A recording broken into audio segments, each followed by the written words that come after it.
with you the testimony of Sister Deborah. సోదరి Deborah యొక్క సాక్ష్యం నేను ఈ రోజున మీతో పంచుకోవాలనుకుంటున్నాను.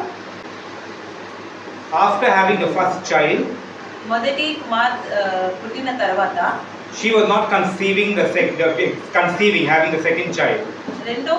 మరొకసారి గర్భం తను ధరించలేదు. And she was also having some health issue. అలాగే తనకి ఆరోగ్య సమస్య కూడా ఉండే. And we were praying for her health. తన యొక్క ఆరోగ్యం కొరకు మేము ప్రార్థన చేస్తుంటే. And as we were praying for her health, తన యొక్క ఆరోగ్యం గురించి మేము ప్రార్థన చేస్తున్నాం. one evening, suddenly the power of God came down. ఒక రోజు ఒక సాయంకాలాన దేవుడి యొక్క శక్తి తన పైకి దిగి వచ్చింది. This is happening during the time of our fasting and pray and meeting in the evening to pray. ఈ యొక్క ఏమంటారు ఉపవాస ప్రార్థన సమయంలో ఇది జరిగింది. ఉపవాస ప్రార్థనల సమయంలో. And she suddenly began to see a baby. తను అకస్మాత్తుగా ఒక బిడ్డని చూడడం మొదలుపెట్టింది. And she could see the baby in the womb and the baby moving. తన యొక్క ఒడిలో తను బిడ్డని చూసింది. ఆ బిడ్డ కదలడం తను చూసింది. Actually, because of the health issue she has, she is not able to conceive. తనకున్న ఆ యొక్క ఆరోగ్య సమస్య వల్ల తను మరి గర్భం ధరించలేదు. And she was now seeing a baby. కానీ ఇప్పుడు తన యొక్క ఒళ్ళో బిడ్డని చూస్తుంది. And as she was sharing it with us, తను మాతో ఇది పంచుకుంటున్నప్పుడు, and we were praying, తన కొరకు ప్రార్థన చేసినప్పుడు, God gave a word of knowledge to Pastor Jennifer. దైవజనురాలు అయిన జెనిఫర్ గారికి దేవుడు ఒక వాక్యం ఇచ్చాడు. And he showed her that baby that God is showing her is the baby she is going to conceive. తను కనబోతున్న బిడ్డని దేవుడు తనకు చూపిస్తున్నాడు అని. And then a strange thing happened, dramatic thing that happened. ఒక ఆశ్చర్యమైన విషయం జరిగింది. When she began to feel the baby moving in her stomach. తన కడుపులో బిడ్డ కదలడము తను అనుభూతి చెందింది. And this was a great amazement.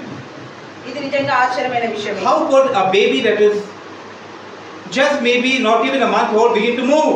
ఒక నెల కూడా కాని బిడ్డ ఎలా కదలుస్తుంది? And she was laying her hands and praying, and the baby is moving. తను చేయి పెట్టుకొని ప్రార్థన చేస్తుంది, బిడ్డ కదులుతుంది. Then her husband laid his hands on her stomach, and while they were praying, he could feel movement. తన భర్త కూడా తన యొక్క గుండెపైన చేయి పెట్టి ప్రార్థన చేస్తుంటే తను కూడా బిడ్డ కదలడము అనుభూతి చెందాడు. And the next day, the same thing was happening. దాని తర్వాత రోజు కూడా అదే జరుగుతుంది. The third day, మూడో రోజు, then Pastor Jennifer laid her hands to pray, and things were moving in her stomach. దైవజనురాలు కూడా చేయి పెట్టి ప్రార్థన చేస్తుంటే అక్కడ కూడా తను బిడ్డ కదలడం. And then the stomach began to get tight, hard. ఆ తర్వాత తన పొట్ట టైట్ గా హార్డ్ అవ్వడం. And then we were praying about it. దాని గురించి మేము ప్రార్థన చేసాం. And she was looking at my face and saying, Pastor, why are you not getting surprised? Why are you not believing? తను నా మొహం చూసానది, పాస్టర్ ఎందుకు మీరు ఆశ్చర్యపోవట్లేదు అని. By then even Pastor Jennifer started praying about it. అప్పుడే pastor Jennifer కూడా తన గురించి. And while at home, తను ఇంట్లో ఉండగా God showed her that this wasn't a baby. దేవుడు తనకు చూపించింది ఏంటి అంటే ఇది బేబీ కాదు. The thing that was moving in her stomach was not a baby. తన కడుపులో తిరుగుతుంది బిడ్డ కాదు. And then even the thing was unfolding before us, before our understanding, our spiritual understanding. ఆలోచనకి మించి ఒక్కొక్క విషయం తెలుస్తుంది. We realized that thing that was moving in her stomach తన కడుపులో ఏదైతే తిరుగుతుంటేనో was an evil spirit. అది ఒక చెడు ఆత్మ. The spirit that was stopping her pregnancy. ఏ యొక్క చెడు ఆత్మ అయితే తన యొక్క గర్భం ధరించకుండా తనను ఆపుతుండేనో. The spirit that was causing an infirmity. తనకు వల్ల గర్భం ధరించకుండా అది ఆపుతుండే. And then we began to pray. ఆ తర్వాత మేము ప్రార్థన చేయడం మొదలుపెట్టాము. As we began to pray, మేము ప్రార్థన చేసాము. and as she was sitting down and praying, తనకు కూడా కూర్చొని ప్రార్థన చేస్తున్నప్పుడు we were suggesting to her that you do not need that someone should lay hands and pray on you and that spirit should leave you.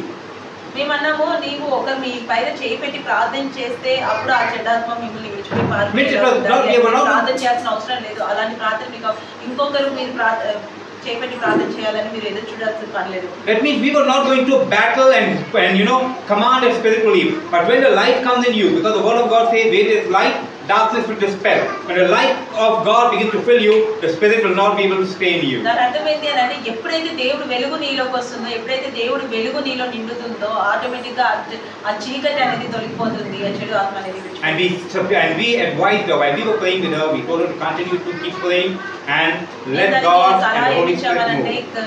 మేము ప్రార్థన చేస్తుంటాం, మేము కూడా ప్రార్థన చేస్తూ ఉండు, దేవుడే అద్భుతం చేస్తాడు. Hallelujah.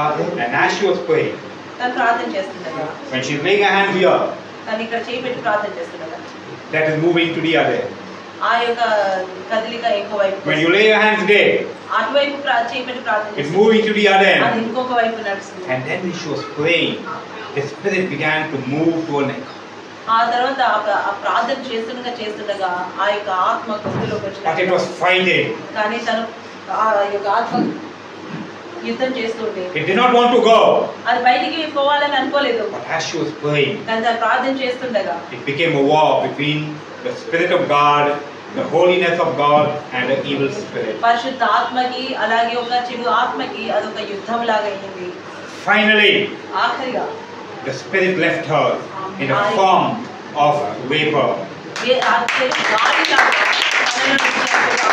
Hallelujah. Finally, she felt all that tightness in the stomach, all that suffocation in her throat go out from her mouth. It left her.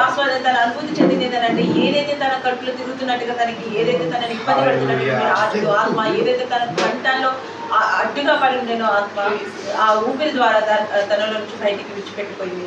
Amen. Hallelujah. Today is the last day of our fasting and prayer. ఈ రోజున మన ఆఖరి రోజు ప్రార్థన, The 21 days fasting and prayer. 21 రోజుల ఉపవాస ప్రార్థన. Yesterday I met her. నిన్న నేను తనని కలిసాను. And asked her how she doing. తను ఇప్పుడు ఎలా ఉందని She అడిగాను. said, I am perfectly fine. Everything is gone. Now I'm free from the bondage of the enemy. శత్రు యొక్క బంధకాల నుండి నేను విడిపించబడ్డాను. Hallelujah. Amen. Can you give the Lord a clap?